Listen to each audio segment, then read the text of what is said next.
When I was 16, I moved from China to the UK for high school. My parents gave me all their life savings, hoping I would get a successful life with possibilities I would not get in China. But there wasn't enough money for all of us to move to the UK. It was just me. I could hardly speak English at the time, but as soon as I got to the UK, I got my first job with a big insurance company as a cleaning girl.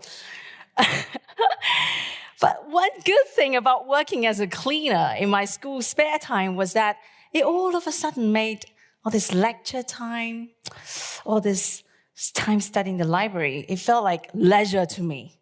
Studying literally became my hobby. That was how I started my new life in the UK. I had no idea where my life was going, where the path was leading, but I knew one thing. I needed to succeed. I needed to succeed so that I can go to the good university and land a well-paid job and make my parents proud. Well, that was my definition of success at that time. Years later, I graduated from the University of Cambridge, and I received a job offer from JP Morgan. And I thought, whew, I made it. So that was my parents' story of their leap of faith in me. On 15th of September, 2008, Lehman Brothers went bankrupt. It was also the biggest bankruptcy in US history. The whole financial market was in meltdown, and that was the first day of my banking career. And for the next 10 years, I was just climbing that career ladder. I moved to a new bank every 3 years because in banking, moving around, that's how you get promoted and pay rise. Just like that. And something happened. Changed my life forever. In 2014, I gave birth to my wonderful daughter, who is here today. All of a sudden, things were different. I was wondering, what is my purpose in my career? What is the real definition of success? And what kind of future do I want my daughter to live in? I was reflecting back my past 10 years in banking. I thought, wow, having lived through this financial crisis and realized the short-term mindset of the industry is actually the main driver for the credit crisis, for the mis-selling scandals, for that the market manipulation, the behavior. Guess what? The victims have always been the underserved group, the disadvantaged group, the people who have no idea about finance. Wow. Are you surprised that the financial industry is actually ranked by people to be the least trusted industry of all? Something has to change. Well, it was obvious the knowledge is missing. But what it wasn't obvious is how this knowledge, this information is communicated so people will understand. Wasn't that obvious? There is a third critical element. The financial industry still doesn't understand the connection between finance and people's emotions, their feelings. The dots were starting to connect in my head. Say, right. People don't earn money for the sake of it, right? People earn money to build a future they want to live in. What is that? There's a healthy planet, a fair world. Does that sound familiar to you? Isn't that the textbook definition of sustainability? The environmental, the economy, social sustainability. The role of finance should be there to empower everyone to build their own sustainable future. Isn't that obvious? I'll say, aha! That's the mission. That's the kind of world, that's the kind of work I would be excited to get up on a Monday morning for. But I looked around, I was like, there's nothing like that. You know what? I would do it myself. That was my turn to take that leap of faith 20 years after my parents did. So I did. I took the leap of faith. I resigned in 2019. My colleagues thought I was mad. My parents called me up. Hey, we didn't invest everything we had in you just for you to be unemployed. Great. The truth was, I had no idea what I was doing.